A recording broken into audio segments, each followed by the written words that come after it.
नमस्कार दोस्तों। तो चलिए दोस्तों, जेई टेली एलडीसी का जो टॉपिक फर्स्ट टॉपिक है जो सिलेबस के अनुसार, इसमें पावर सप्लाई इक्विपमेंट और उसका अरेंजमेंट किस तरीके से और कौन कौन सी पावर सप्लाई होती है, इसका सब जो ये कंटेंट दिया हुआ है, इसके बारे में जो पहला चैप्टर है उसके बारे में हम जानकारी प्राप्त करेंगे और इससे रिलेटेड कुछ क्वेश्चन आंसर हैं उनको भी हम हल करेंगे। ठीक है दोस्तों, तो ये रिसेट का चैप्टर है TC4। ठीक है, तो चलिए आप देख सकते हैं पावर सप्लाई अरेंजमेंट किस तरीके का रहेगा TC4 में। ठीक है, तो बिल्कुल ये रीसेट के ही हैं, तो एकदम फैक्ट जो है इसमें दिया हुआ है। चलिए, तो सबसे पहले तो ये है कि पावर सप्लाई अरेंजमेंट में हम क्या देखते हैं, पावर सप्लाई का अरेंजमेंट करते हैं तो कितने वोल्ट का चार्जर चाहिएगा, कितने वोल्ट की बैटरी चाहिए रहेगी, किस इक्विपमेंट के लिए कितनी कैपेसिटी की चाहिए रहेगी, ये सारी चीज़ें हैं देखेंगे इसमें। ठीक है, तो चलिए, सोलर के बारे में भी किस तरीके की सप्लाई है उसके बारे में भी, बैटरी के बारे में पूरी जानकारी तो थोड़ा थोड़ा मैं इसमें आपको, चलिए स्टार्ट करते हैं वीडियो। देख सकते हैं TC4 पावर सप्लाई अरेंजमेंट।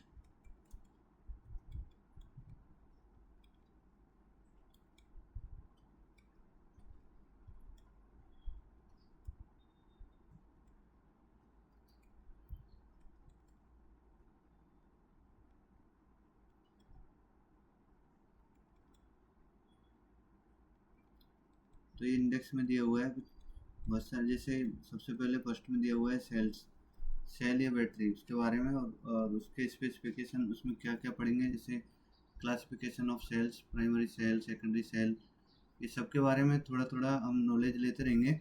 ठीक है, क्योंकि ये जो है बहुत बड़ा चैप्टर है इनके साथ। जैसे बैटरी चार्जर है, उससे रिलेटेड उसमें कौन कौन से चैप्टर पढ़ने के हैं, और बैटरी चार्जर्स है, बैटरी है, यूपीएस है, फोटोवोल्टिक सेल्स है, ऐसे करके इसके अंदर जो है 12 चैप्टर हैं।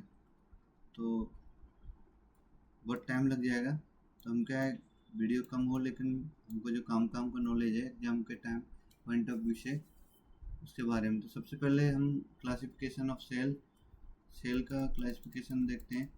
तो सेल जो है जनरली ये तीन टाइप के होते हैं, एक तो प्राइमरी सेल, सेकेंडरी सेल और non conventional cell, energy source यानी सोलर सेल या फ्यूल सेल्स। ठीक है, तो सेकेंडरी सेल के अंदर दो टाइप के होंगे, एक तो लेड एसिड सेल और यह है अल्कलाइन टाइप सेल, जिसमें nickel cadmium, metal hydride cell, lithium cell, है ना, neon iron, nickel iron, lithium iron, इस तरीके के सेल हैं। तो ये है, तो प्राइमरी सेल्स देख सकते हैं, प्राइमरी ड्राई सेल्स बोलते हैं उनको, और एक बेड सेल्स। ठीक है, लेकलांची सेल। तो इसमें क्या है कि जो एनोड है वो एनोड कार्बन का बना होता है और कैथोड जो है जिंक का बना रहता है। ऐसे इतनी चीज़ें हमको ये, और वेट में लिक्विड आप देख सकते हैं, जो इलेक्ट्रोलाइट है वो लिक्विड फॉर्म में होता है। Maintenance free cells. ठीक है, अब आते हैं सेकेंडरी सेल। सेकेंडरी सेल में लेड एसिड सेल, जिसमें FLA जिसको बोलते हैं फ्लडेड लेड एसिड सेल। ठीक है, जो कन्वेंशनल टाइप के होते थे। फिर दूसरा है LMLA, है ना, low maintenance lead acid cell.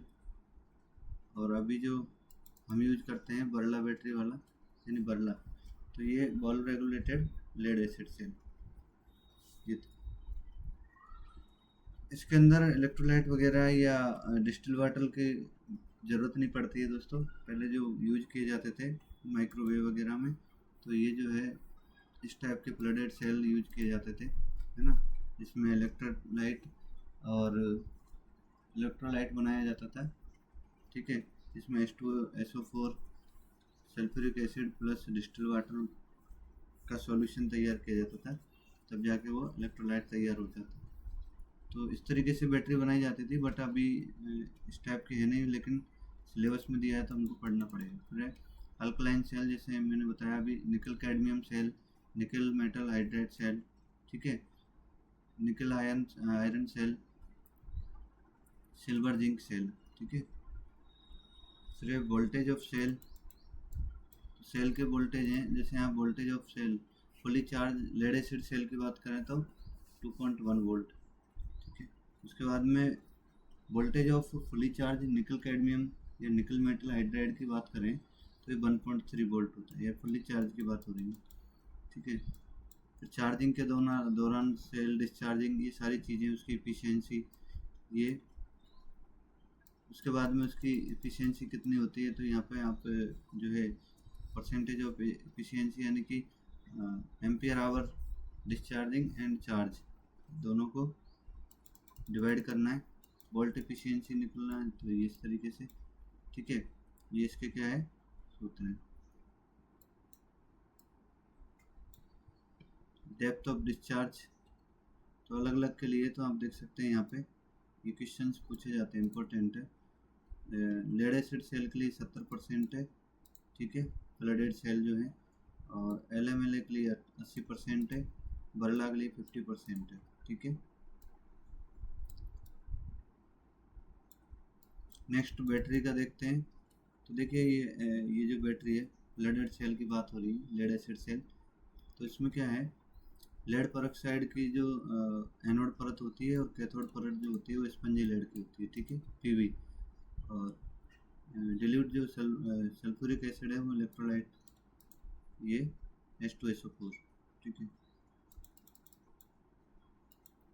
तो इसके अंदर जो है जनरली कम पूछे जाते हैं, फिर भी हम देख लेते हैं कि ये जो कुछ पार्ट है उनको अलग अलग नाम दिया है। जैसे लेवल इंडिकेटर है, तो ये लेवल इंडिकेटर है दोस्तों, बेंट प्लग है ये, ठीक है। उसके बाद में टर्मिनल पोस्ट है ये, और ये जो है इसका कवर है, ठीक है। उसके बाद में सेपरेटर है, ये लगा है सेपरेटर, ताकि ये सेपरेट करता है नेगेटिव पॉजिटिव को, सेपरेटर गार्ड। उसके बाद में पॉजिटिव टर्मिनल, ठीक है, पॉजिटिव टर्मिनल कौन सा है, ये है, और नेगेटिव टर्मिनल। उसके बाद में ये सेपरेटर आ गया और नेगेटिव प्लेट आ गई है, ठीक है। फिर आता है नेगेटिव प्लेट, फिर कंट्रोलर, सॉरी कंटेनर आ गया पूरा, ये 9 नंबर ये कंटेनर है, और बॉटम ब्लॉक, इस तरीके से इसके नाम थे। तो आप देख सकते हैं इसको बताया हुआ है ये किस तरीके से दिखती है, ठीक है। हाइड्रोमीटर है, तो हाइड्रोमीटर का तस्वीर से समझ जाएंगे आप कि जब इलेक्ट्रोलाइट होता था बैटरियों में, है ना, कन्वेंशनल टाइप की बैटरी, तो यहाँ से इलेक्ट्रोलाइट लेते थे, तो यहाँ पे बताता था ये कि भाई इसका जो है कितना है ग्रेविटी, ठीक है, बैटरी ग्रेविटी के बारे में जानकारी, तो इससे रिलेटेड क्वेश्चन आता है, ठीक है। तो बल्ला बैटरी के बारे में ज़्यादातर क्वेश्चन पूछे जाएंगे, ठीक है। आप देख सकते हैं हम 6 volt 4.5 ampere, 12 volt 7 ampere 7 H, मतलब 12 वोल्ट 17 एच, 12 वोल्ट 42 एच, बल्ला बैटरी जार, और जो है ये 80 एच, 120 एच, 200 एच और 300 एच तक की बैटरियाँ जो है यूज की जाती हैं। फिर बालो रेगुलेटेड लेड एसिड यानी बर्ला बैटरी, इसका IRS स्पेसिफिकेशन क्या है, 93/96, बर्ला बैटरी के बारे में, ठीक है। बर्ला का फुल फॉर्म याद कीजिएगा, और यहाँ लिखा हुआ है उसका रेट। चलिए अब इससे रिलेटेड कुछ जैसे स्पेसिफिकेशन देखेंगे, तो नॉमिनल वोल्टेज 2 वोल्ट होता है सेल का, एंड वोल्टेज जो है ये है 1.75, ये पूछे जाते हैं, ये दोनों चीज़ ध्यान रखिए, ठीक है। फिर फ्लोट मोड में इतना है, बूस्ट मोड में इतना है। ये डेप्थ ऑफ डिस्चार्ज है अलग अलग साइकिल पे, थोड़ा सा ऊपर चले गए, ये देखिए 1200 साइकिल पे 80%, और 2000 साइकिल पे 50%, और 4000 साइकिल पे 20%,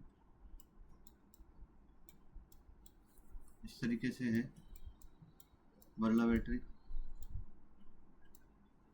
उसके बाद में ये फैक्टर है, टेम्परेचर बताया गया है। फिर है बर्ला बैटरी सेल्स, जैसे 25 से 30 अगर टेम्परेचर में रहती है, मतलब डिग्री टेम्परेचर, तो 6 मंथ। तो maximum storage period recommended 6 month. और यदि इससे ज़्यादा टेम्परेचर है तो कितने महीने, और इससे भी ज़्यादा है तो 3 महीने, 40 से 50 है तो 1.5 मंथ ओनली, इस तरीके से। बट ये क्वेश्चन एग्जाम में बहुत कम देखने को मिलेगा, अभी तक तो पूछा नहीं गया है। ये लोड करंट कैपेसिटी निकालने का फार्मूला है, यूपीएस वगैरह की सबकी लोड कैपेसिटी है। बहुत सारे चैप्टर हैं दोस्तों, एक ही चैप्टर है अभी तक, इसलिए क्या है हम ज़्यादा टाइम नहीं ले रहे हैं, केवल काम की चीज़ें। ये फ्लो चार्ट है उसको डिफाइन करने का कि किस तरीके से हमको चेक करना है, अगर इस तरीके से कुछ होता है तो। मेन चीज़ ये है टेबल, ये हम देख लेते हैं। जैसे फीचर्स देखते हैं, गैसिंग और फैमिंग। तो ये जो फ्लडेड सेल में होती थी, इसमें बर्ला में नहीं होती है। ये टॉपिंग ऑफ इलेक्ट्रोलाइट, तो इसमें टॉपिंग ऑफ रिक्वायर्ड फ्रिक्वेंसी, इसमें ज़रूरत नहीं है ना, नॉर्मली है, no tapping off required normally, ठीक है। चार्जिंग करंट जो है इसका लोएस्ट है, इसका हाई है। स्पेस की बात करें तो इसको ज़्यादा स्पेस चाहिए था, इसको कम। और स्टैकिंग की बात करते हैं तो ये लार्ज साइज एंड बड़ी ज़्यादा स्पेस है। दूसरा वर्टिकल स्टैकिंग ओनली, और tier stacking not practical for the large, यानी कि इसको सुलाया लिटाया नहीं जा सकता, इसको खड़ा ही रखना पड़ता है, यानी वर्टिकल ही रखना। इसको हॉरिजॉन्टल और वर्टिकल दोनों साइड रख सकते हैं, यानी लिटा भी सकते हैं, खड़ा भी रख सकते हैं। इस टाइप की बैटरी है। फिर ट्रांसपोर्टेशन में ये इजी नहीं है, इसको ले जा नहीं सकते, इसको ले जा सकते हैं। सेल्फ डिस्चार्जिंग की बात करें तो during the storage 35 degree temperature में, तो ये सेल्फ डिस्चार्ज हाई होती है, और ये 50% of self discharge in 6 month. इसका साइकिल लाइफ टाइम जो है 80% DOD इनका, तो देख सकते हैं। थियोरेटिकली मैक्सिमम 2000 साइकिल पे 27 डिग्री टेम्परेचर में, और ये जो है 1400 cycle at the average temperature 35 degree in the normal environment condition. Float life जो है 35 डिग्री है, ये 35 डिग्री में नॉट नो, और ये good high temperature performance good, ये average but temperature compensation provision made in the power plant. Low maintenance poor है, इसका गुड है। फिर स्टार पे हाँ, stratification prominent, required frequent boost charging for prevention. इसका नेजिलेबल है, no boost charging required. End of voltage 1.85 है, तो इसका 1.75 है। Capacity at very low, average है, और इसकी डिस्चार्ज कैपेसिटी जो है गुड है। बस इसमें इतना ही है। दूसरा है डीप डिस्चार्ज की बात करें तो poor and hall sulphation recovery, इसके अंदर 4 से 5 चार्ज डिस्चार्ज करना पड़ता है। चार्ज एफिशिएंसी पुअर है, 12 से 14 घंटे में 90% रिकवर होगी, जबकि 6 से 8 घंटे में 90% रिकवर कर देती है। फ्लोट बूस्ट चार्जिंग की बात करें तो 2.15 एंड 2.2 से 2.4, ठीक है, यानी कि फ्लोट बूस्ट चार्जिंग वोल्टेज पर सेल 2.25 से 2.3 वोल्ट। इंजन फैक्टर 1.5, इसका 1.25। डेप्थ ऑफ डिस्चार्ज 70% है, 50 से 80%। कॉस्ट लो कॉस्ट, और ये जो है 2 टाइम कंसिडर देन FLA। चलिए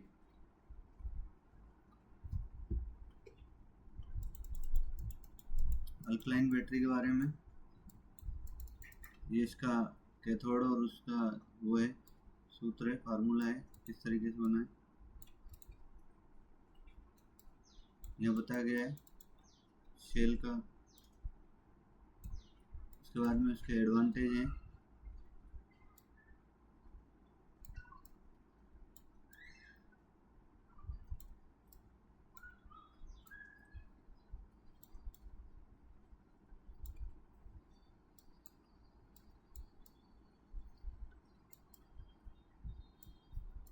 टाइप की बैटरियाँ हैं होती हैं।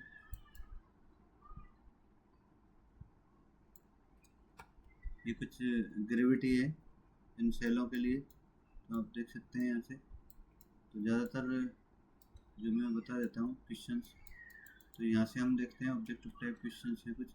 Lead acid cell convert mechanical energy to electrical energy, तो ये मैकेनिकल नहीं होती, केमिकल एनर्जी होती है, ठीक है, इसलिए गलत है। Function of separator in lead acid cell is prevent short circuit, तो बिल्कुल सही है, शॉर्ट सर्किट ना हो इसलिए सेपरेटर की आवश्यकता होती है। Capacitor of any lead acid cell in given ampere hours, तो ये भी सही है। Active material on positive plate of a fully charge L cell lead peroxide, ये सही है। The plate of lead acid batteries discharge condition are lead sulphate, ये भी सही है। The avoid lead corrosion on battery connectors and terminal apply petroleum jelly, इसलिए करते हैं कि कोरोजन नहीं है, ठीक है, जमा नहीं हो टर्मिनल पर, इसलिए क्या है पेट्रोलियम जेली का उपयोग करते हैं दोस्तों। फिर distil water is added to acid during the preparation of electrolyte, तो मैंने बताया कि इलेक्ट्रोलाइट तैयार करने के लिए जो है हम ऐड करते हैं डिस्टिल वाटर, किसमें, एसिड में। Hydrometer is used checking for level of electrolyte of A battery, तो इसका लेवल बताता है, तो ये भी सही है। No acid fumes are involve in case VRLA battery, तो बरला में इस तरीके की प्रॉब्लम नहीं दिखती है।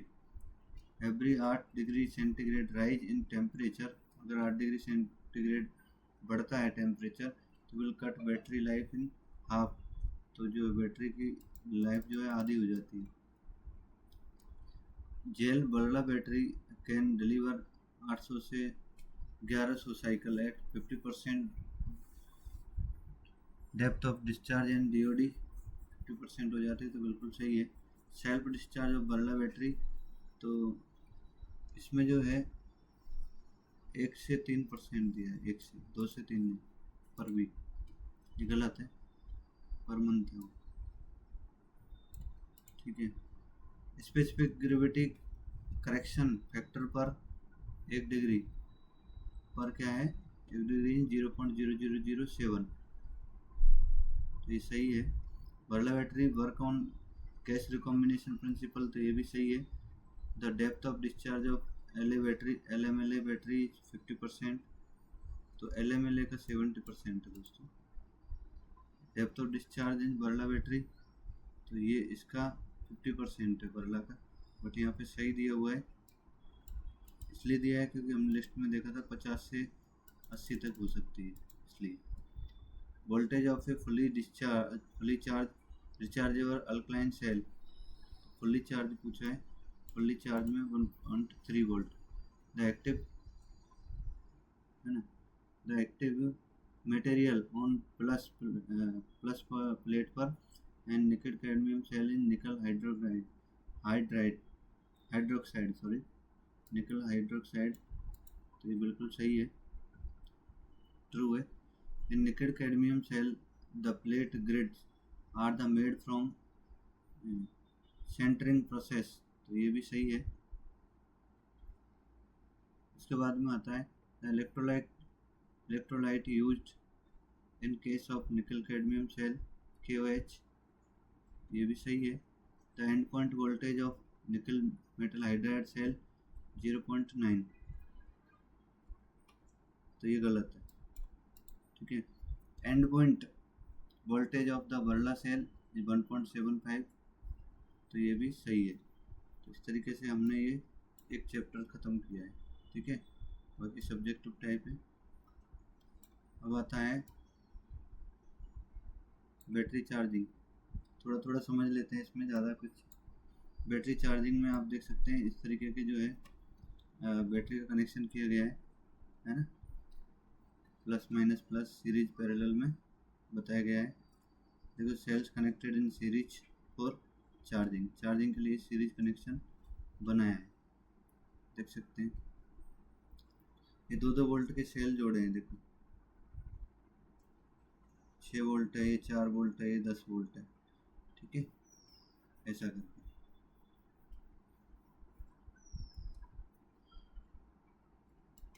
सब सीरीज में कनेक्शन किया। मेथड ऑफ चार्जिंग, चार्जिंग का मेथड क्या है कि डीसी सप्लाई देखिए यहाँ से, यहाँ स्विच लगाया और फ्यूज लगा के बैटरी से कनेक्ट कर दिया है ना। यहाँ पे एक एम्पियर मीटर लगाया है, ये थर्मोस्टेट लगा दिया है।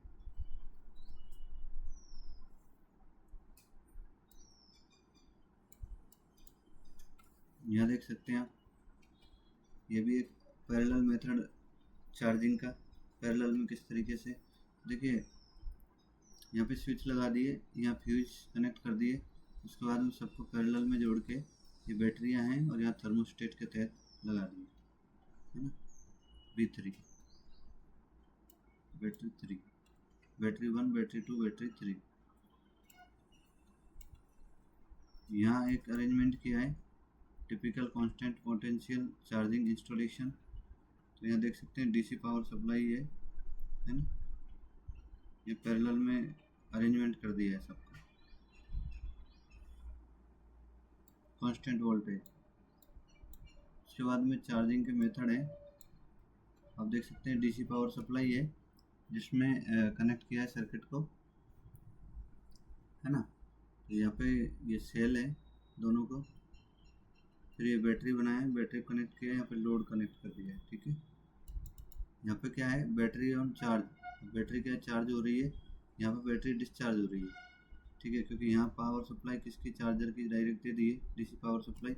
उसके बाद में यहाँ जो है एक लोड कनेक्ट कर दिया है, तो ये क्या है, डिस्चार्ज हो रही है, तो बैटरी ऑन डिस्चार्ज। और यहाँ पे क्या किया है, बैटरी ऑन फ्लोट, तो यानी कि चार्ज भी हो रही है, डिस्चार्ज भी हो रही है, दोनों साथ में है। कहने का मतलब ये कि जब तक लाइट है तब तक ये यानी चार्जर जो वोल्टेज दे रहा है उससे चलेगी, यानी कि लोड कनेक्ट रहेगा तो लोड उस पर चलेगा। और जैसे बैटरी या फिर बैटरी भी चार्ज होती रहेगी साथ में, तो ये दोनों चीज़ फ्लोट में काम करती हैं। ठीक है, तो ये सर्किट दिखाने का मतलब ये है कि फ्लोट क्या होता है, किस तरीके से वर्क करता है फ्लोट चार्जिंग है ना।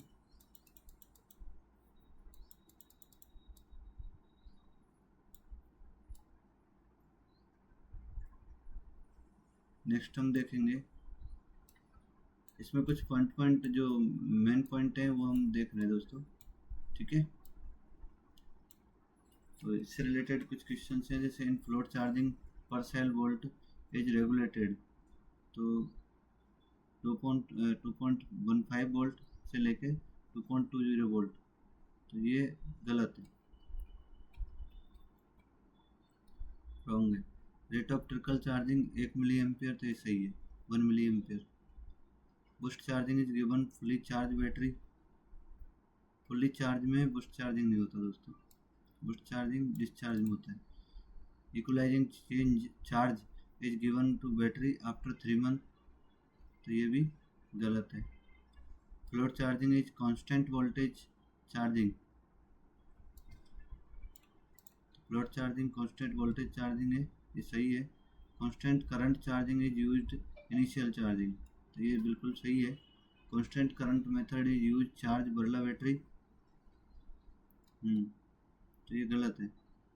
कांस्टेंट करंट का जो था वो बिरला बैटरी में नहीं, किस में यूज करते थे, फ्लेडेड बैटरी में, कन्वेंशनल बैटरी जो होती है उनमें। Total life of rechargeable battery used in SMT 4 years, तो बिल्कुल सही है, बैटरी लाइफ 4 साल। पर cell voltage in case boost charging, तो 2.4 वोल्ट बूस्टिंग। 2 चैप्टर, ये 3 चैप्टर है दोस्तों, जिसमें बताया गया है बैटरी चार्जर्स के बारे में। तो आप देख सकते हैं पावर सप्लाई में एक तो होती है लीनियर पावर सप्लाई, एक सीरीज शंट, लीनियर दो हैं, एक सीरीज और शंट। फिर है स्विच मोड पावर सप्लाई है, इसमें स्क्वायर वेव और साइन वेव है। तो हम क्या करेंगे, अभी देखो इसकी एफिशिएंसी देख सकते हैं, लीनियर की क्या है और स्विचिंग की क्या है। ठीक है, टेम्परेचर है उसका है ना, रिपल वोल्टेज है, तो ये सब चीज़ें यहाँ पे दी गई है। तो इनमें से जो है हमारा जो जैसे एफिशिएंसी अगर देखते हैं तो लीनियर की 25 से 50% होती है, स्विचिंग की 70 से 90% हो सकती है। टेम्परेचर 50 से 10 या 20 से 40 इस तरीके से। चलिए नेक्स्ट चलते हैं।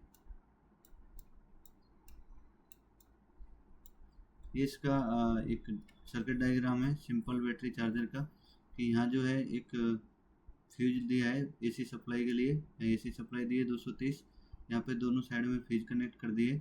ये ट्रांसफार्मर है, ठीक है, ट्रांसफार्मर है। ये रोटरी स्विच लगा के, और ये ब्रिज रेक्टिफायर को दिया है, ब्रिज रेक्टिफायर से सीधा डीसी कनेक्ट करके लोड दिया है। इसमें ये इंडक्टर कॉइल्स लगाई हैं डीसी को प्योर करने के लिए, ठीक है। स्मूथ डीसी बनाने के लिए यहाँ पे कैपेसिटर और इंडक्टर का उपयोग किया है फिल्टर करने के लिए, फिल्टर सर्किट बनाई है दोस्तों, ठीक है। यहाँ एम्पियर जोड़ दिया है सीरीज में, और वोल्टेज मीटर कनेक्ट किया है पैरेलल में, ठीक है। और इस तरीके से ये अरेंजमेंट किया है, यह बैटरी है, ठीक है। चलिए सिंपल उसी तरीके से यहाँ इनपुट फ्रॉम रेक्टिफायर का इनपुट तो देख सकते हैं। यहाँ इंडक्टर कॉइल है, ठीक है, चौक एक तरीके से फिल्टर करने के लिए, और यानी फिल्टर सर्किट ये इसका क्या है, एक्सचेंज बैटरी, ये बैटरी है, और लोड कनेक्ट कर दिया। तो ये स्मूथ फिल्टरिंग बनाया है। स्मूथ फिल्टरिंग के लिए ये सब इंडक्टर और ये हमको कैपेसिटर की आवश्यकता होती है, ठीक है। चलिए यहाँ पे भी वही क्या है कि होता क्या है कि जब हम डायरेक्ट एसी देंगे, एसी से डीसी बनाएंगे ब्रिज रेक्टिफायर से, तो ये जो डीसी होगा कैसा, अगर हम स्मूथ नहीं करेंगे तो कैसा होगा, देख सकते हैं कि देखो डीसी हम एसी आया इस तरीके से, एसी वोल्टेज, फिर इसको क्या है ओपन सर्किट में, है ना, open circuit voltage battery voltage 0। देखिए किस तरीके से, इस तरीके से होना, फिर साइन वेव इस तरीके से होना, चार्जिंग करंट, और इसी वोल्टेज करंट के साथ इस तरीके से, यानी कि यहाँ आया, यहाँ छोड़ दिया, यहाँ आ गया, यहाँ छोड़ा, यहाँ छोड़ दिया, यहाँ गया, फिर यहाँ आया, इस तरीके से ये रहेगा। तो कहने का मतलब ये है कि battery load without blast resistance, और ये blast resistance, battery load with resistive blast, ठीक है। यहाँ पे भी यही बताया है, battery load with Chowk blast, है ना, अब चौक लगा दिया यहाँ पे।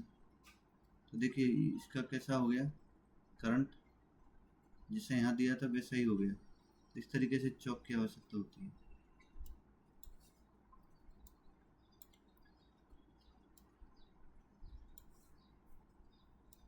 अब आता है SMPS बेस, यानी कि जो हम SMPS यूज करते हैं, SMPS बेस चार्जर यूज करते हैं, स्विच मोड पावर सप्लाई, ठीक है। तो उसमें क्या होता है, किस तरीके की सर्किट होती है कि जब यहाँ पे एसी इनपुट दिया और यहाँ पे रेक्टिफायर फिल्टर सर्किट लगाया जो हमने ऊपर देखा उस तरीके से, और उसके बाद में यहाँ क्या करेगा, ये यहाँ पे एक स्विच लगाएंगे, हाई वोल्टेज डीसी दिया, फिर हाई वोल्टेज डीसी से एक स्विच लगा देंगे। स्विच का मतलब ये स्विच नहीं है, ये मॉसफेट टाइप का स्विच होता है, यानी हाई फ्रिक्वेंसी स्विच है, जो 15 से 50 किलोहर्ट्ज की फ्रिक्वेंसी जो बनाता है, देता है। और ये जाती है टनी मास जो स्टेप डाउन ट्रांसफार्मर है उसमें जाती है, और यहाँ से फिर रेक्टिफायर सर्किट में जाके फिर से ये जो कि रेक्टिफाई होती है और डीसी आउटपुट होता है। लेकिन इसका जो आउट है, यानी आउटपुट सेंसर क्या करता है, इसके फिर से इनपुट में दे देता है। तो वो जो फीडबैक सर्किट काम करती है, यहाँ पे PWM सर्किट होती है, यानी कि है ना, पल्स विड्थ मॉड्यूलेशन, ये ऑसिलेटर के द्वारा फिर इसके सर्किट को यहाँ से यानी कि आउटपुट को उठा के इनपुट में दे देती है, ताकि इसका पता चल जाए कि भाई इसको कितने करंट की आवश्यकता होती है। इसलिए हम SMPS बेस्ड पावर सप्लाई की ज़रूरी होती है हमारे लिए, क्योंकि नहीं तो पहले जो सिंपल चार्जर आते थे तो उससे बैटरियाँ फूलने का चांस यही रहता था, क्योंकि उनको पता ही नहीं चलता, वो कांस्टेंट करंट देते रहते थे और बैटरियाँ ख़राब हो जाती थी। इसलिए SMPS बेस्ड जो है प्रिंसिपल लेके आए हैं, ठीक है। पावर सप्लाई यूनिट है ये, जिसमें ट्रांसफार्मर है, यहाँ रेक्टिफायर लगा के फिल्टर कर दिया, और रेगुलेटर लगा के डीसी को हमने आगे जितनी वोल्ट चाहिए उतने का रेगुलेटर लगा के हमने डीसी आउट करा ली। तो block diagram of SMPS power unit का है दोस्तों ये, ठीक है। उसके बाद में देखते हैं कि ये जो है पावर सप्लाई है, यानी PSU पावर सप्लाई यूनिट, ये है 12 वोल्ट वाला, 12 वोल्ट और 24 वोल्ट का भी हो सकता है, और एक 12 वोल्ट का भी होता है। तो ये जो है आप देख सकते हैं 12 वोल्ट DC है ना, 230 वोल्ट AC, 12 वोल्ट DC। तो ये बेस स्टेशन के लिए सप्लाई है, ठीक है। आप देख सकते हैं यहाँ बेसाइड स्टेशन इक्विपमेंट टेलीफोन है, दूसरा बेसाइड स्टेशन इक्विपमेंट TLC, ये TC का है, TLC का है, TPC के लिए इस तरीके से अरेंजमेंट किया है टेलीफोन का, वो बताया है। अब नेक्स्ट देखते हैं दोस्तों, ये कन्वेंशनल टाइप और मॉड्यूलर टाइप होते हैं, क्या होते हैं अभी ये आप देख सकते हैं। Necessity of the modular power system, तो दो तरीके के होते हैं, कन्वेंशनल टाइप, मॉड्यूलर टाइप। देख सकते हैं पावर सप्लाई कंट्रोलर और मॉनिटरिंग कंट्रोलर मॉड्यूल किस तरीके से होता है। देखिए ये यूजर है, अब यहाँ पे क्या है, ये एक सर्किट समझिए आप। सबसे पहले क्या है, मेन पावर सप्लाई इनपुट यानी दे दिया, फ्यूज लगा दिए, ठीक है। फ्यूज लगा के यहाँ पे क्या है, ये आप देख सकते हैं AC का साइन है, ये DC का, यानी कि AC से DC क्या हुआ है, यानी कि हमने जो है AC से DC यानी कि रेक्टिफायर सर्किट लगाया है, ठीक है। SMR रेक्टिफायर सर्किट से क्या किया हमने, डायरेक्ट ये ऑप्शन DCDB है ना, और DCDB से DC लोड, चलो ठीक है, यहाँ DC बन गया, DC लोड चालू हो गया। और जो AC लोड के लिए क्या किया है, AC लोड के लिए हमने क्या किया है अरेंजमेंट, तो देखिए ऑप्शन है, ये तो बैटरी को दे दिए, DC बना, बैटरी को दे दिए, फ्यूज 3 फ्यूज 4 यानी 1 2 तो यहाँ लग गए, 3 4 यहाँ है, तो ये बैटरी, नंबर ऑफ बैटरी जो भी है, यहाँ पर हमने ये बैटरी को सप्लाई दे दी, इधर DC लोड को भी दे दी। उसके बाद में फिर क्या किया हमने, DC इसको भी दिया, तो ये इन्वर्टर सर्किट जो है लगाया हुआ है। इन्वर्टर में क्या है, DC से AC बनाता है और AC लोड हमने इधर दे दिया। तो इस तरीके से जो है मॉड्यूलर पावर सिस्टम है, ऐसे वर्क करता है।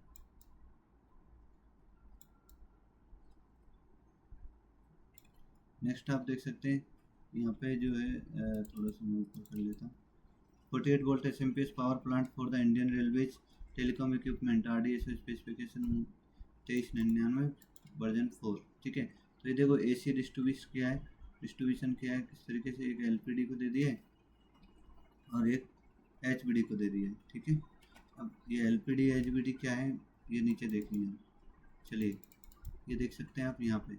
तो LPD क्या हो गया, यानी लाइट प्रोटेक्शन डिवाइस, ये LPD को दिया है। उसके बाद में HBD क्या है, HBD होता है हाई वोल्टेज डिस्कनेक्ट, ठीक है। जब हाई वोल्टेज आएगा तो डिस्कनेक्ट कर देगा। और SMR रेक है ये, ठीक है, ये रेक हो गई, इसमें SMR लगे हुए। SMR से हमने क्या वोल्टेज लिया, DC वोल्टेज दिया, DC वोल्टेज को क्या है हमने ये डिस्ट्रीब्यूट किया है, किस तरीके से, एक LVDS लगा दिया एंड लो वोल्टेज डिस्कनेक्शन है ना, लो वोल्टेज डिस्कनेक्शन दिया, और ये यहाँ से डायरेक्ट बैटरी को दे दिया है, ठीक है। फिर यहाँ पे MUIB यानी मास्टर यूजर इंटरफेस बोर्ड, और CSU लगाया, कंट्रोल सुपरवाइजरी यूनिट स्विच, ठीक है, जो कंट्रोल करता रहे, और DC को डिस्ट्रीब्यूट कर दिया। इस तरीके से इसका अरेंजमेंट किया है।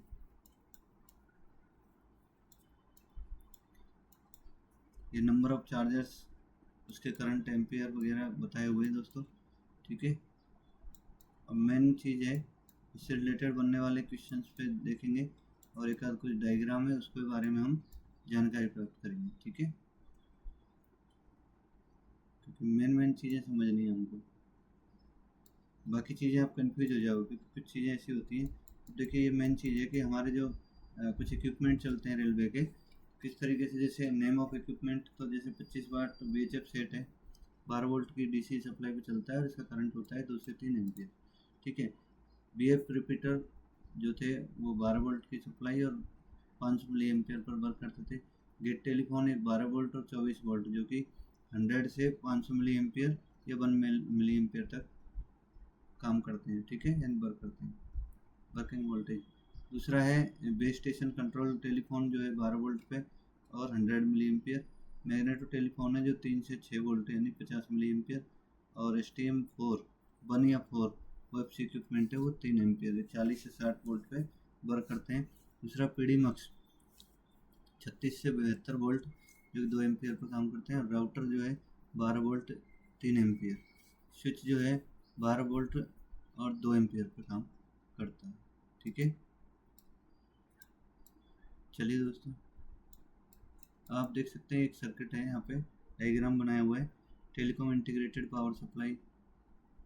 ठीक है, तो ये जो है आईपीएस वाला, यानी कि जो आईपीएस रेलवे में सिग्नल के पास में जो इक्विपमेंट है वो है।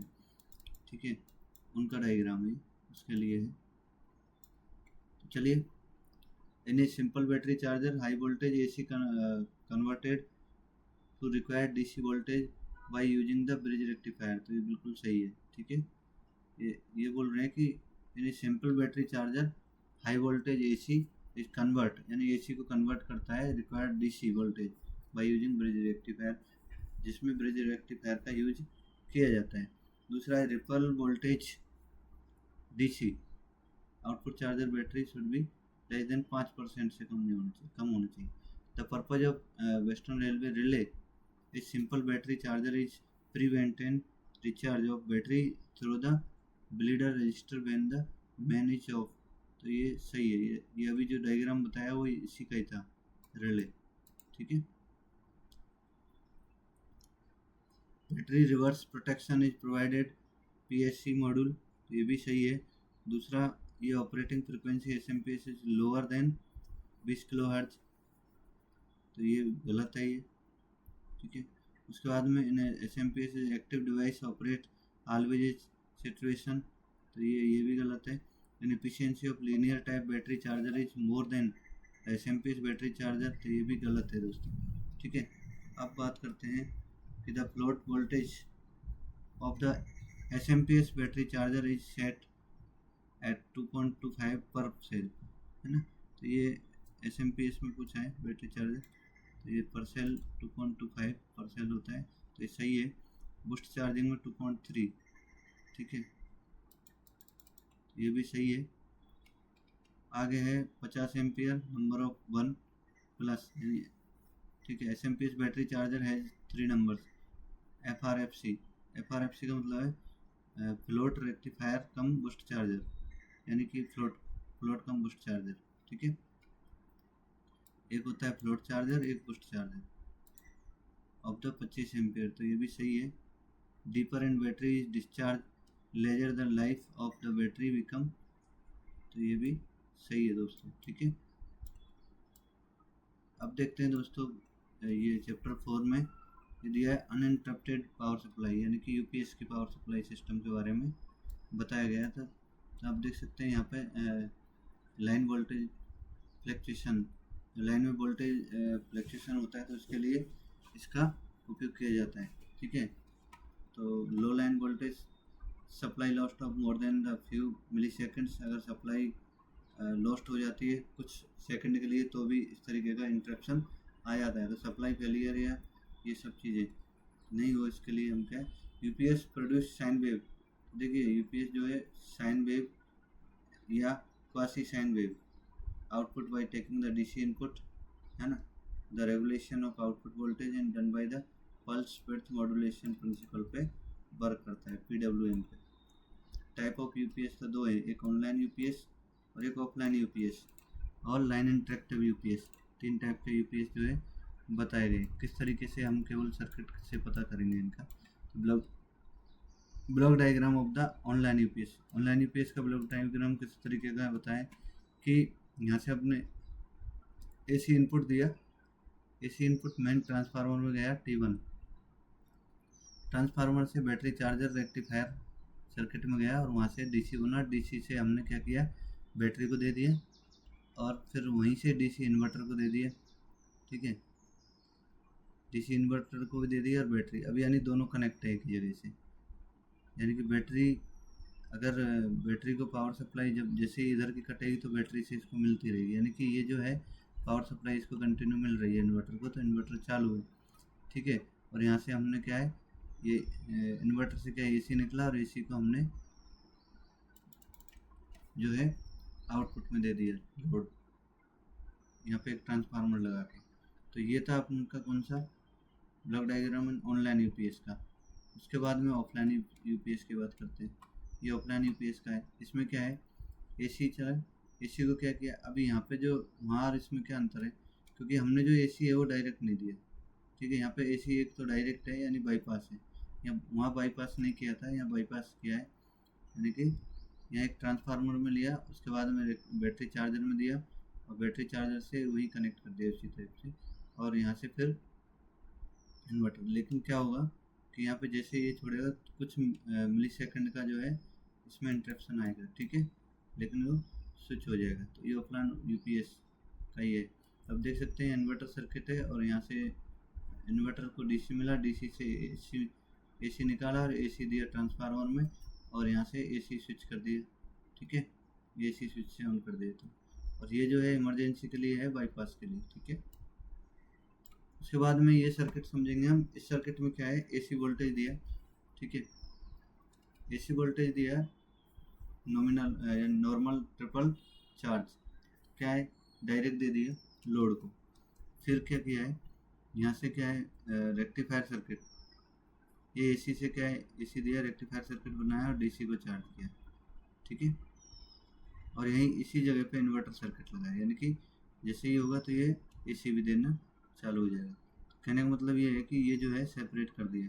तो ये कौन सा सर्किट है अपना, ये है अपना block diagram line interactive UPS, ठीक है। अब चलते हैं नेक्स्ट, ये कुछ उसके डिफरेंट है, अलग अलग डिफरेंस, यानी कि difference between 3 types of UPS. ये ऑनलाइन है, ये ऑफलाइन है, इंटरेक्टिव है। जिसमें इन्वर्टर ऑन रहता है ऑल टाइम, तो इसमें ऑन रहता है, इसमें भी inverter is on during AC power failure, है ना। एसी पावर इस ऑनलाइन में तो क्या है हमेशा ऑन रहता है, ठीक है। इसमें क्या होता है, जब एसी पावर ऑफ हो जाता है, फेलियर आता है, तब ऑन होता है इन्वर्टर सर्किट, इसमें ऑन ही रहता है। स्विचिंग टाइम 0 होता है, और इनका 5 मिली सेकेंड्स का रहता है। Generally sine wave inverter is used, इसमें generally sine wave inverter use किए जाते हैं, और इसमें साइन और स्क्वायर दोनों किए जा सकते हैं, ठीक है। कॉस्ट हाई है इसका, इनका लो है, और बाकी सब चीज़ें इससे रिलेटेड देख सकते हैं, ठीक है। ये बैटरी वोल्टेज के बारे में है।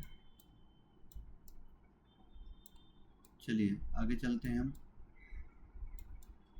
तो ये चैप्टर ख़त्म हुआ है। अभी देखते हैं दोस्तों, VRLA battery are perform in UPS, बिल्कुल सही है। Input inverter in UPS is battery, तो ये भी सही है। उसके बाद में the switching time of online UPS is 5 second, 5 second नहीं 5 मिली सेकंड है, अपने अभी देखा था, ठीक है। The regulation of the output voltage in done by pulse, यानी पल्स कोड मॉड्यूलेशन प्रिंसिपल, तो ये गलत है, ये PWM पे करता है, PCM पे नहीं, इसलिए गलत है। Backup time of UPS can be increase by the increasing battery capacity and voltage, तो ये सही है।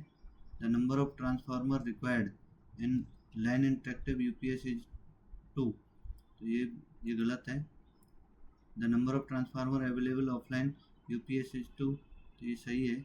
Offline UPS switches on only when AC mains power fails, तो ये भी सही है। The inverter well on condition when mains AC power supply on offline UPS, तो ये गलत है। The amount of noise will depend the switching frequency of device use in the inverter section, तो ये भी सही है ऑफ यूपीएस।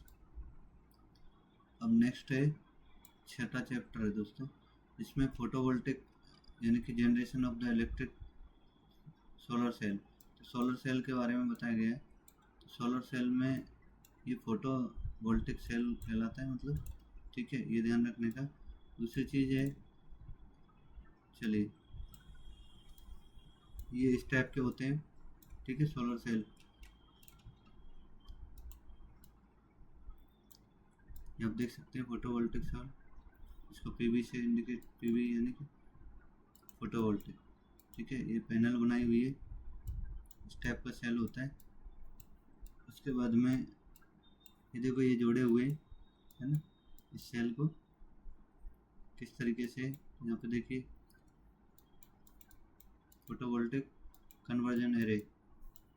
इसके बाद में इसकी पावर सप्लाई है, आइसोलेशन है, सोलर सेल है। सोलर सेल से क्या है, सीधा यहाँ से एक तो battery automatic change over switch में दे दिया, ठीक है। यहाँ से चेंज होगा तो यहाँ डीसी हो गया, और यहीं से चेंज होकर ये लोड चार्जर में दिया, और ठीक है, तो चार्ज भी। अब दूसरा है इलेक्ट्रॉनिक्स कंट्रोल यूनिट है, स्टोरेज बैटरी है, और ये लोड है।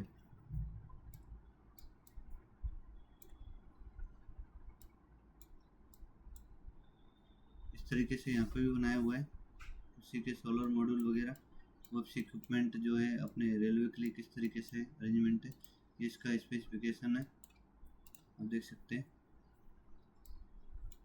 ये एक सर्किट बताइए, ये देख सकते हैं कि एलईडी का तो जो है ग्रीन एलईडी जो है बूस्ट चार्जिंग के लिए, येलो एलईडी फ्लोट चार्जिंग के लिए, रेड एलईडी बैटरी लॉक, और दूसरी रेड रिवर्स, और ये फोटोवोल्टिक रिवर्स। इस तरीके से इसमें एलईडी का स्पेसिफिकेशन बताया है।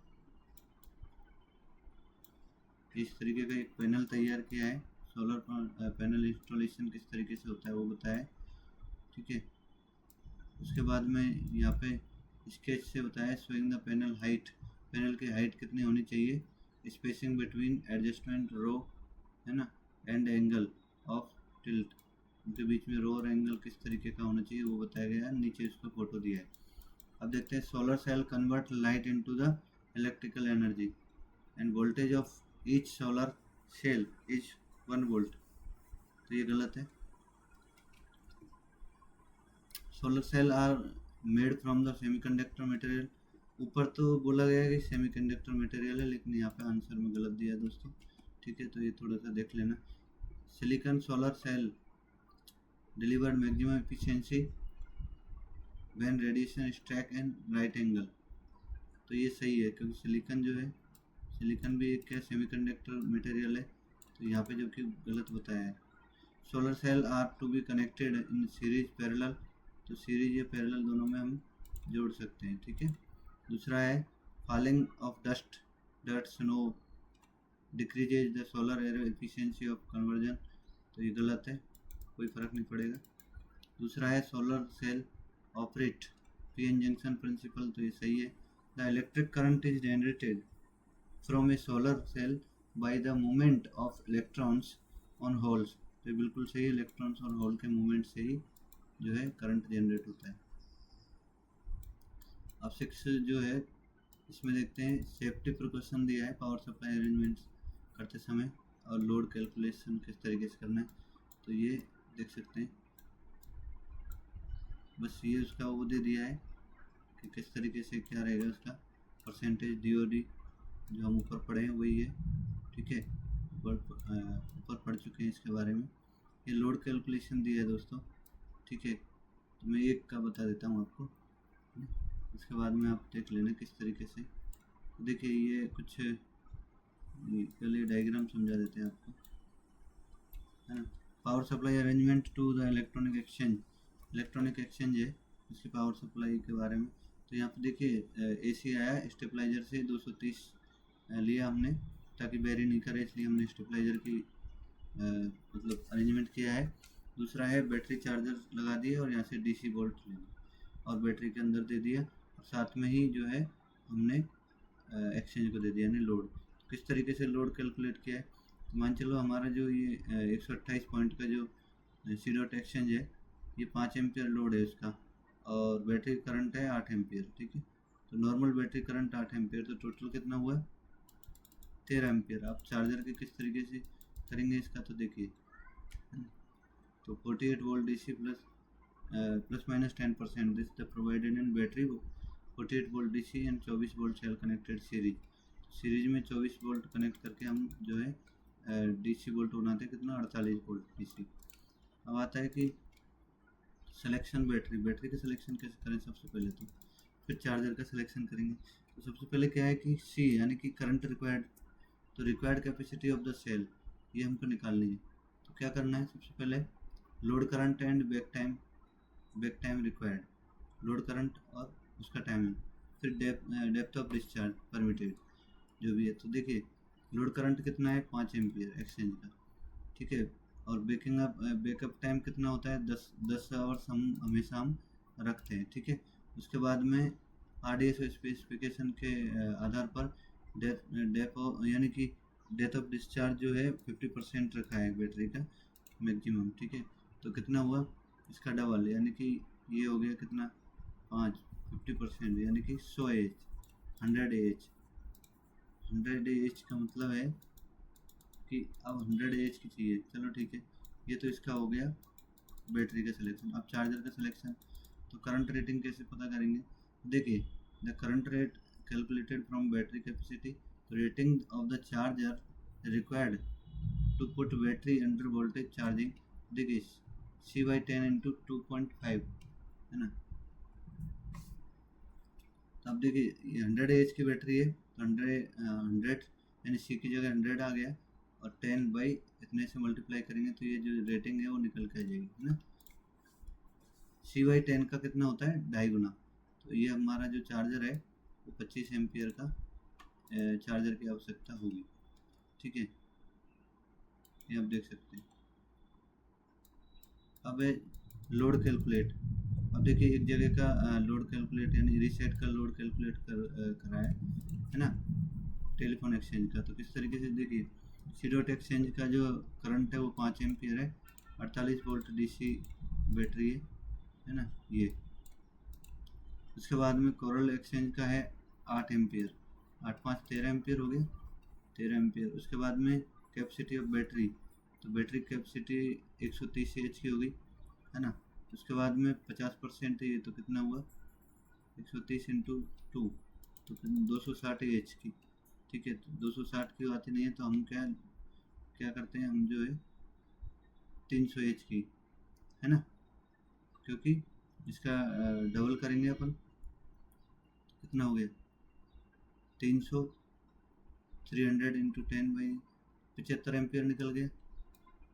75 एम्पियर क्या है इसका रेटिंग आई है चार्जर के लिए। तो 4 नंबर मॉड्यूल को निकालने, तो वोल्टेज प्लस लोड करंट और पावर फैक्टर और एफिशिएंसी, तो हमारा निकल के आता है 5625 वोल्ट एम्पियर BA। इस तरीके से जो है इसके कैलकुलेट करते हैं दोस्तों, है ना। चलिए अब नेक्स्ट चलते हैं। ये देखिए 230 वोल्ट AC दिया है, ये पावर सप्लाई है, रेक्टिफायर सर्किट है, यानी इसी के अंदर ही PSU के अंदर। और यहाँ पे एक बैटरी है और 12 वोल्ट 7 एच की, यानी कि एक चार्जर है ये, है ना, पावर पैक जिसको हम बोलते हैं। और यहाँ हमने जो है एक क्या लगाया है DTMA headquarter decoder in base station, तो power supply arrangement of control station पे। उसके बाद में power supply arrangement at base station for DTMA equipment के लिए पावर सप्लाई किस तरीके से, उसका देख लेते हैं। अब यहाँ पे एक पावर सप्लाई के बारे में बताया कि पावर सप्लाई अरेंजमेंट OFC हट, तो OFC हट के लिए किस तरीके की पावर सप्लाई का अरेंजमेंट किया, देखिए तो यहाँ देख सकते हैं आप, थोड़ा सा मैं नीचे कर लेता हूँ। तो एक चार्जर लगाया है, ठीक है, automatic SMPS battery charger 4850 ampere वाला है, ठीक है। तो यहाँ से क्या है बैटरी और सीधा लोड को पावर सप्लाई दे दी है, ठीक है, बैटरी और लोड। आप देख सकते हैं यहाँ पे पावर डिस्ट्रीब्यूशन पैनल के अंदर ये लगे हुए यानी PDMux है, STM है ना, मॉडम है। तो ये अब हमने लोड कैलकुलेट किया है, यहाँ पे देख सकते हैं आप, 3 एम्पियर तो किसका है STM का, 2 एम्पियर PDMux का और 2 एम्पियर मॉडम का है। तो इस तरीके से टोटल 7 एम्पियर लोड हुआ, तो इसकी कैपेसिटी 70 हो गई, मतलब 70 एच की बैटरी चाहिए, 50% यानी 140 एच। तो अब 140 एच की बैटरी हो गई। अब इसको चार्ज करने के लिए यानी तो C/10 इंटू 2.5 गुना कर दो उसका, तो अपने 140 की तो आती नहीं, लेकिन 200 एच की बैटरी मिलती है, 200 एच 2.5 गुना करेंगे तो 50 एम्पियर हो गया। इस तरीके से हम जो है लोड कैलकुलेट करते हैं। तो OFC हट का है। तो ये सब कैलकुलेशन है दोस्तों। यहाँ पे सोलर पैनल के बारे में बताया, एक प्लेट डाली है ना, 35 वाट और 18 वोल्ट की है। यहाँ पे देख सकते हैं कंट्रोल यूनिट है, चार्जर SMF7AH वाला, और यहाँ से जो है वोल्टेज दे दिया है किसको, सेलेक्टिव कॉलिंग टेलीफोन को। ठीक है, चलिए नेक्स्ट है power supply arrangement, AT and LC gate with the centralise power supply, SM room, station master room के अंदर सेंट्रलाइज पावर सप्लाई किस तरीके से अरेंजमेंट किया है। देखिए पावर सप्लाई यूनिट है 12 वोल्ट है ना, 7AH की बैटरी लगी हुई है इसके अंदर, और यहाँ पे देखो 24 वोल्ट का भी है और 12 वोल्ट का है, तो 12-24 का एक चार्जर है, ये समझ लो। ठीक है, तो यहाँ से 24 वोल्ट लाइन पे गए, 12 वोल्ट जो है मास्टर के टेलीफोन में गया है, और एक सर्ज प्रोटेक्शन यूनिट लगाया है। ठीक है, और यहाँ से निकल के लाइन के थ्रू जो है वोल्टेज गए, है ना। यहाँ पे एक सर्ज प्रोटेक्शन टेलीफोन के साथ में लगा रहता है यूनिट। ठीक है, surge protection line connection unit, तो लाइन और सर्ज प्रोटेक्शन दोनों साथ में ही है उसके। तो यहाँ से हमने दे दिया टेलीफोन को 1 टेलीफोन, फिर यहाँ से निकल के नेक्स्ट पे जाएगी और 2, इस तरीके से 12 वोल्ट यहाँ पे मिल जाएंगे हमको गेट टेलीफोन चलाने के लिए। ठीक है, ये अरेंजमेंट इस तरीके से किया है। इसका RDS स्पेसिफिकेशन है 51 LC गेट का, है ना। चलिए अभी ये power supply arrangement for 25 watt VHF set, तो एक चार्जर है 12 वोल्ट का, है ना, और यहाँ से जो एक बैटरी लगाई है, और इधर ही ये 2 पॉइंट मिलते हैं, तो DC के इसमें 4 मतलब DC के 2 पॉइंट है, एक तो है बैटरी के लिए और एक जो है लोड के लिए होते हैं चार्जर के पीछे। तो देखा होगा 12 वोल्ट 10 एम्पियर का जनरली हमारे यहाँ चलता है, लेकिन इसमें जो दिखाया है 12 वोल्ट 25 एम्पियर का दिखाया है, लेकिन इधर बैटरी कैपेसिटी भी बढ़ा दी है। ठीक है, 100 Ah की बैटरी लगती है।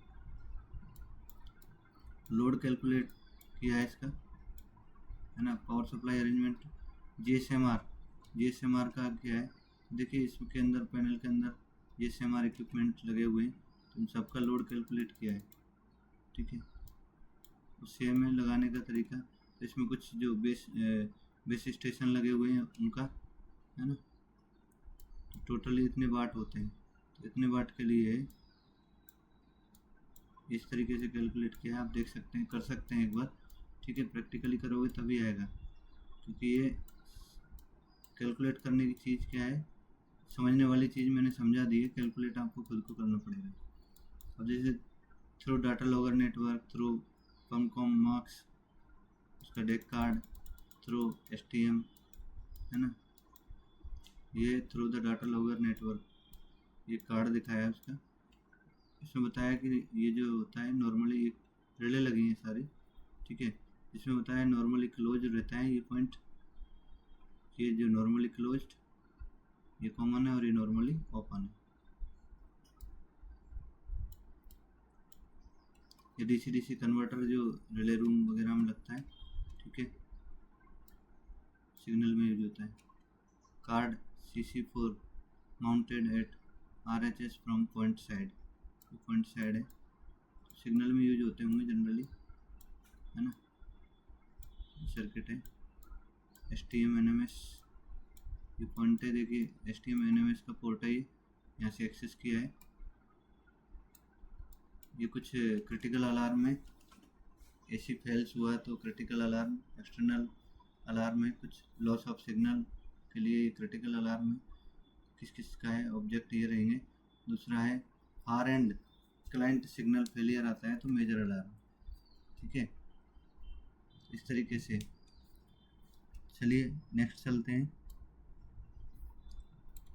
ये कुछ क्वेश्चंस हैं इसके बारे में। Use only insulated tools in are area, तो जरूरी है इंसुलेटेड टूल उपयोग करना आर एरिया के अंदर। The rating of fuse and electronic equipment should be the 1.5 times the current floating through, ये बिल्कुल सही है।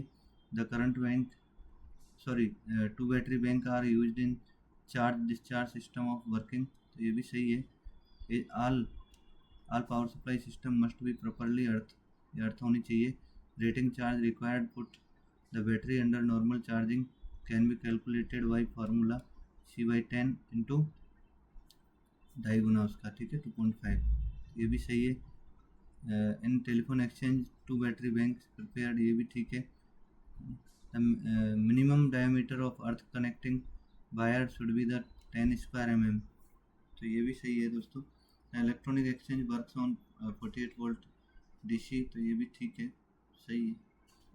DTM इक्विपमेंट ऑपरेट 24 वोल्ट, तो ये 12 वोल्ट पे होता है, इसलिए ये गलत है ना। RE रिपीटर 24 वोल्ट पे काम करता था, तो ये सही है।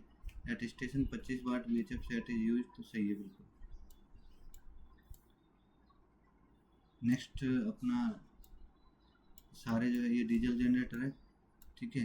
तो ये जनरली हमारे यहाँ पे बहुत कम ज़रूरत पड़ती है, ठीक है। फिर भी हम थोड़े थोड़े इसके बारे में, तो ये देखिए ये 4 स्ट्रोक इंजन के लिए ये बताया ना, 4 स्ट्रोक इस तरीके से। तो इससे रिलेटेड जो क्वेश्चंस आएंगे तो हम क्वेश्चंस देख लेते हैं कि generally DG set are use for standby power supply is railway, ठीक है। Diesel engine work on the composition ignition principle पे वर्क करता है। DG set are divided into the major selection diesel engine and alternator only. Alternator work on the Faraday law, Faraday के नियम के अनुसार काम करता है। Electromagnetic induction principle, diesel engine convert chemical, diesel engine chemical ऊर्जा को नहीं, मैकेनिकल ऊर्जा को इलेक्ट्रिकल ऊर्जा में कन्वर्ट करता है, इसलिए ये गलत है। डीजल सेट जो है DG set shall be the operated for a period of 5 minutes daily for checking, तो बिल्कुल सही है। Dirty choked fuel filter caused low speed of engine, तो बिल्कुल सही है। Engine gives well smoke if the fuel is mixed with the water, सही है। Dry closed here the cleaner leads and exclusive fuel consumption in the DG set, ये भी ठीक है। if the ventilation holes are the blocked alternator with get overheated, बिल्कुल सही है।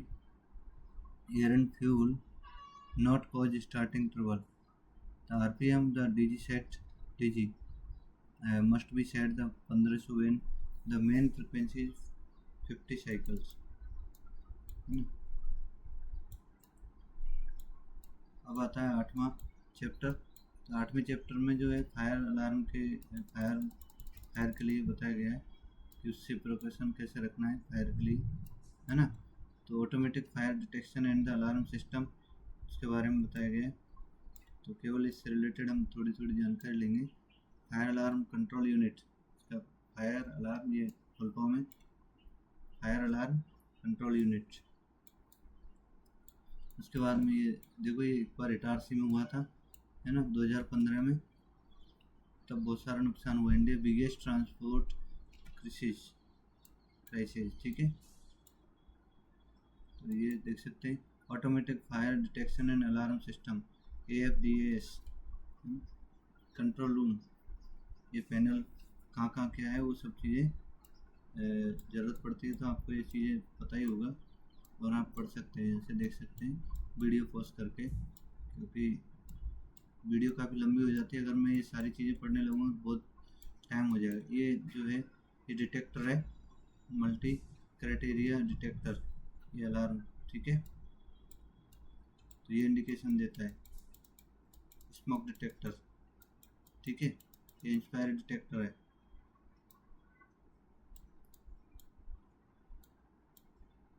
ये प्रॉप डिटेक्टर है, इसका जो डिटेक्टर प्रॉप है वो जो डिटेक्ट करती है, ठीक है, फायर को। इस तरीके से डिटेक्टर लगे हुए हैं, देख सकते हैं,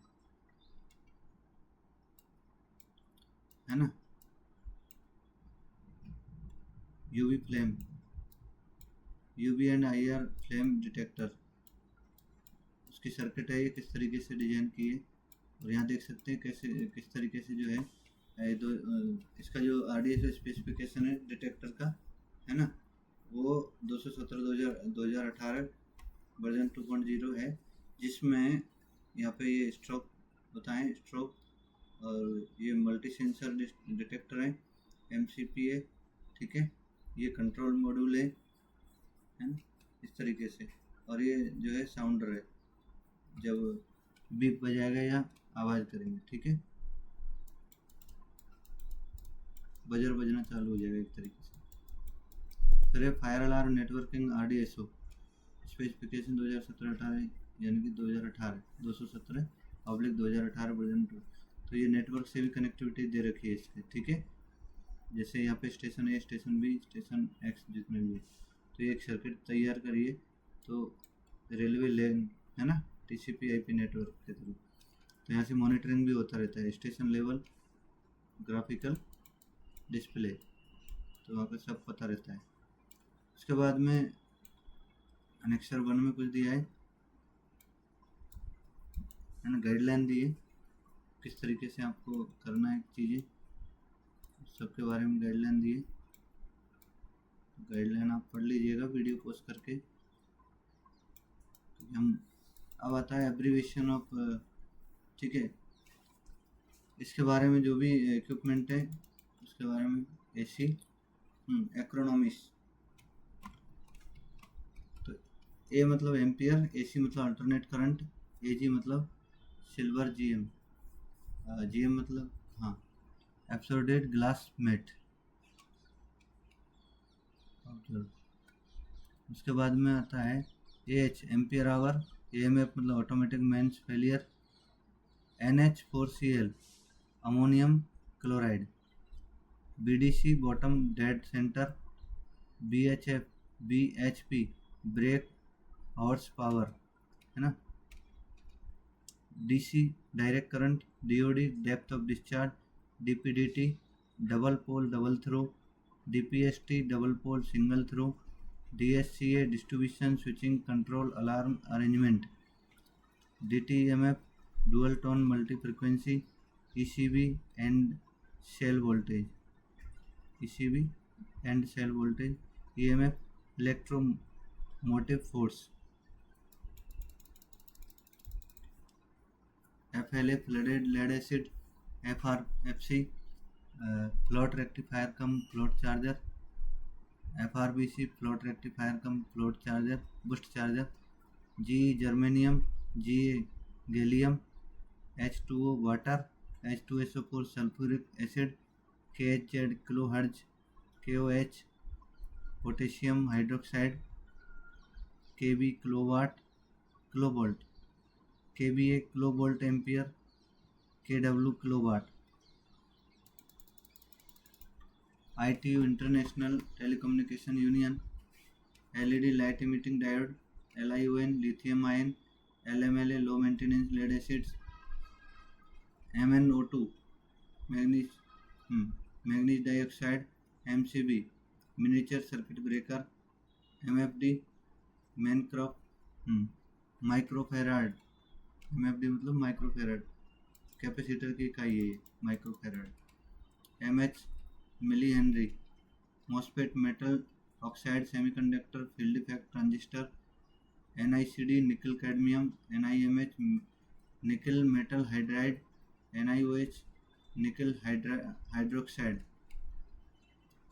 OFC optical fibre cable, PB lead, PbO2 lead dioxide, PbSO4 lead sulphate, PCB printed circuit board, PF power factor, PSC power system controller, PSU power supply unit, PVC polyvinyl chloride, RDSO research design and standard organisation, RFI radio frequency interference, RFI radio frequency interference, RMS root mean square, RPM revolution per minute, SCR silicon control rectifier, SG specific gravity, SLA shield lead acid, SMF shield maintenance free, SMPS switch mode power supply, SMR switch mode rectifier, SPV solar photovoltaic, TDC top dead centre, TIPSS telecom integrated power supply system, THD total harmonic distortion, UPS uninterrupted power supply, V volt, V A volt ampere, वर्ला valve regulated lead acid battery, W H watt hours, Z N zinc. तो ये थी दोस्तों इससे related, power supply से related जानकारी। ठीक है, तो मोस्ट जानकारी हमने जो है आपको दे दी है, और ज़्यादा जानकारी के लिए ये जो बताया हुआ है वहाँ पे आप देख सकते हैं। ठीक है, तो ज़्यादा जानकारी चाहिए आपको तो यहाँ से आप ले सकते हैं। थैंक यू दोस्तों आज के लिए। और ये कुछ रिसेट, RDSO, केमटेक, ये सब उनका एड्रेस दिया है, वहाँ से आप ज़्यादा जानकारी के लिए संपर्क कर सकते हैं। थैंक यू दोस्तों, आज के लिए इतना ही। Thank you.